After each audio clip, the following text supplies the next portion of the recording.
The original Kingdom Come Deliverance from 2018 was a surprise hit. It was this hardcore, historically accurate RPG that kind of won over players and critics with its realism, story, and richly detailed world. Yet Warhorse Studios, the developers, achieved commercial success and became rising stars in game development. Yet despite this, the game's modding scene never really took off in a way that we've seen with other open world RPGs. Before official support, Kingdom Come 1 had a few mods available, but they were nearly all small quality of life tweaks. I mean, for example, the most popular being simply just to remove the restrictive save system, something that we've seen and we will see come back with the sequel. Large-scale mods like new quests, lands, or total conversions were just virtually non-existent during the game's early years, and this kind of left a sour taste in many people's mouths. One big reason the official modding tools arrived very late in the game's lifecycle was because Warhorse just did not prioritize them on launch. In fact, the devs openly stated, the last thing we want to release for Kingdom Come Deliverance. Why is this? Well, you see, Warhorse were not the biggest company. In fact, they weren't even a company before the Kingdom Come Deliverance game was announced. It was a Kickstarter from 2013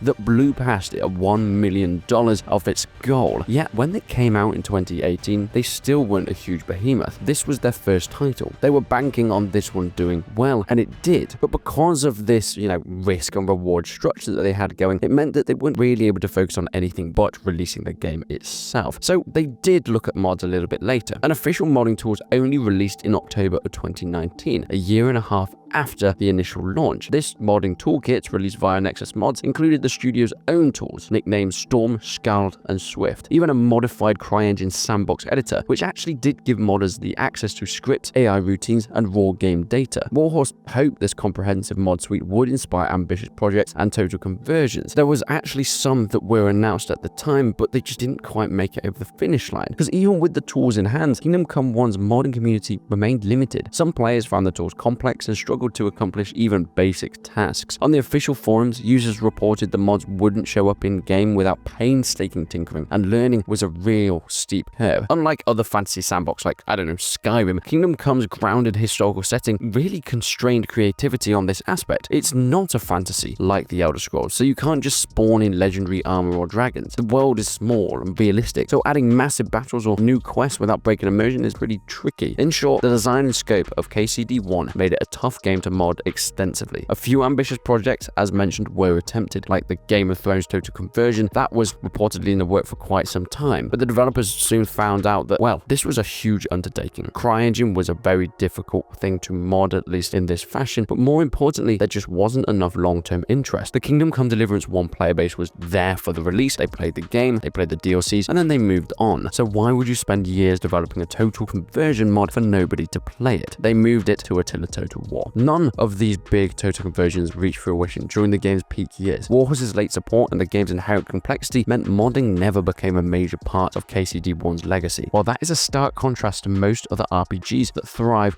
on users. We've seen it time and time again. Games like The Witcher 3 and Skyrim actually made through its modding communities. Even something more relevant to my channel, a Mount & Blade game. Mount & Blade Warband released in 2010 and actually did pretty well on its own. The new introduction of multiplayer meant that people were able to start fighting alongside others. Then modding started to come into Mount & Blade. You had your multiplayer total conversions, your Napoleonic Wars, you had your Viking Conquest, even your Roman mods like March of Rome or Mountain Gladius as players lined up side by side in real battles. These are all things that weren't in the game before. Then you have your single player stuff. You have Full Invasion 2. You have Persistent World. You have your Blood in the West, your Prophecy of Pendles. These mods like Flawless Expanded made the game bigger and better, and it grew. By the time Mount & Blade 2 Bannerlord came out in 2020, the Mount & Blade fanbase was humongous, and I would put it mostly down to its modding scene. So this is something that is clearly important, and something that had to change for the Kingdom Come Deliverance franchise in order for them to actually make some bigger moves. And they had a chance. Kingdom Come Deliverance 2 was a second chance for modding, because if we fast forward to earlier this year, things started to actually change. KCD2 launched to immediate success, selling over 1 million copies within weeks and drawing huge player counts on PC. With such popularity comes systems allowed demand more content and more specifically mods. But this time, Warhorse wasn't waiting years to answer. In February of 2025, just shortly after release, the studio announced that their official modding tools would be coming to the Steam Workshop in a tongue-in-cheek post on social media. They teased the possibility by showing Henry wielding a fish as a sword while riding a zebra-striped horse as well,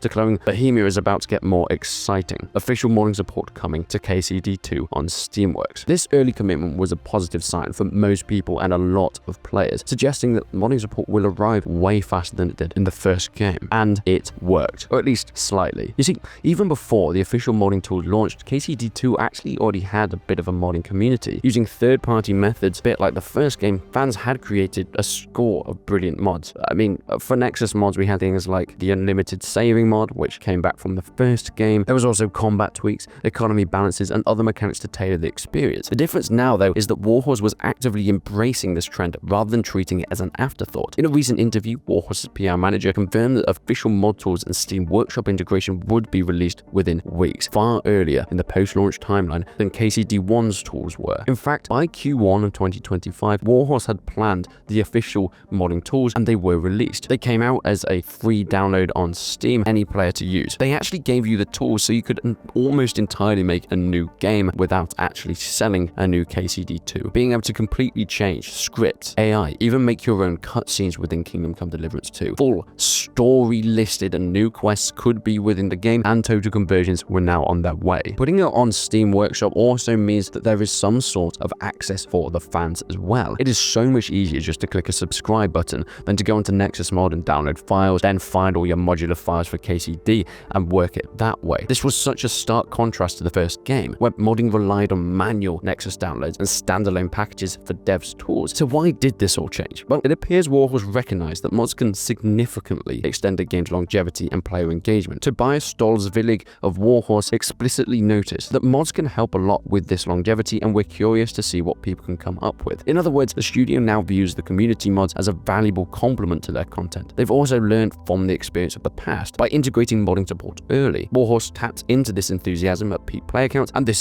therefore encourages a thriving mod scene where it matters most, keeping people within their own game. Moreover, delivering tools via Steam with official support will lower the barrier for entry, keeping mods updated automatically and signal to modders that their work is less likely to break with every single patch, and it is more accessible to players, confirming that there is a higher chance that people will actually play their hard work. All of this suggests that KCD2 is poised to have a far more active mod ecosystem than its predecessor. But one important caveat is that modding in both KCD1 and KCD2 is still just a PC-centric affair. You see, this might not be important to most, but to actually a lot of people in the KCD2 world, it actually is. Both these games are on PlayStation and console. Well, these historically have never had huge modding tools. I mean, some games actually have let them do it, like Skyrim and Fallout. They negotiated limited console mod support via in-game mod browsers or curated content, but as of now, Warhorse have not announced anything along those lines, which is interesting because KCD2 sold so many copies through its console versions. So would they make a change? Would they make an exception to bring it to those players? It is worth noting though, that KCD's modding journey just isn't that unique at this point in time, but it's just early on. In a world where you have your Witcher 3s and your Skyrims and your Mountain Blades that all have a plethora of not just hundreds but thousands, sometimes even tens of thousands or hundreds